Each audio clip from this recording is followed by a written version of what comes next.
कांग्रेस विधायक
पंद्रह अगस्त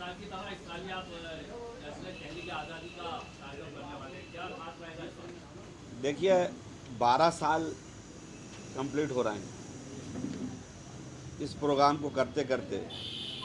जश्न आज़ादी के मौके पे उलेमा इकराम की कुर्बानी, ये सवाल इसलिए बनता है बहुत बड़ा कि जब देश में नफरत परोसी जा रही हो, एक वर्ग विशेष को इस देश में ये बताने का प्रयास अपने भाइयों के सामने ये करा जा रहा हो कि इनकी हिस्सेदारी देश की आज़ादी में नहीं है, ऐसे वक्त में उस इतिहास को ज़िंदा करना ज़रूरी है जिसमें मुस्लिम धर्मगुरुओं ने इस मुल्क की आज़ादी के लिए कुर्बानियाँ दी। इस प्रोग्राम की थीम भी यही है, उसका सोच का और काम का मकसद भी यही था। दूसरा था कि जिस तरह से हिस्ट्री में धर्मगुरुओं के नाम ख़त्म किए गए और एक झूठी हिस्ट्री पेश करने का प्रोपेगेंडा देश में चल रहा हो, तो ऐसे वक्त में देश में बच्चों को ये बताना पड़ेगा कि इस देश के असल लड़ने वाले हम भी हैं, इस देश से मोहब्बत करने वाले भी हैं और इन्होंने ही इस देश को मिलजुल कर आज़ादी की तरफ लेकर मुकम्मल करा था। इसीलिए ये आज़ादी का पर्व हम लोगों के लिए महत्वपूर्ण है। ये सब बताने के लिए चौराहों पर 7 दिन तक प्रत्येक चौराहे पर हम बच्चों को आमंत्रित करते हैं, उनको प्राइज़ भी देते हैं। और आप लोगों से दरख्वास्त करूंगा कि अगर उसमें कहीं ना कहीं आप लोग शामिल होते रहेंगे तो बच्चों की डिबेट्स में आपको वो नाम मिलेंगे जो नाम शायद बहुत वक्त हम लोग पढ़ भी नहीं पाते, वो नाम भी मिलेंगे। तो ये तहरीक इस हिंदुस्तान में नफ़रत ख़त्म करने और जंग आज़ादी का सही इतिहास बच्चों तक पहुंचाने का कारगर एक कदम साबित हो रही है। यह फैंस क्लब के हमारे अध्यक्ष नफीस और अजमत भाई इसमें लगातार मेहनत करते रहें और इनकी मेहनतों से आज हम यहाँ तक आए इस प्रोग्राम को। और इस बार फिर कल से ये प्रोग्राम भोपाल में शुरू होने जा रहा है। वो तो अच्छी बात है, उसका हमने कब विरोध करा। हम तो खुद कहते हैं तिरंगे का असल वारिस, असल तिरंगे के रक्षक तो हम लोग हैं ना। तिरंगा लेकर ही तो आज़ादी की लड़ाई हुई थी, तो इस तिरंगे से मोहब्बत हमें भी उतनी है जितनी उन्हें। सर, एक बड़ी विशेष की यहाँ पर बात निकली है। बीते दिनों एक बहुत मामला यूपी से लेकर एमपी तक आया, नेम प्लेट।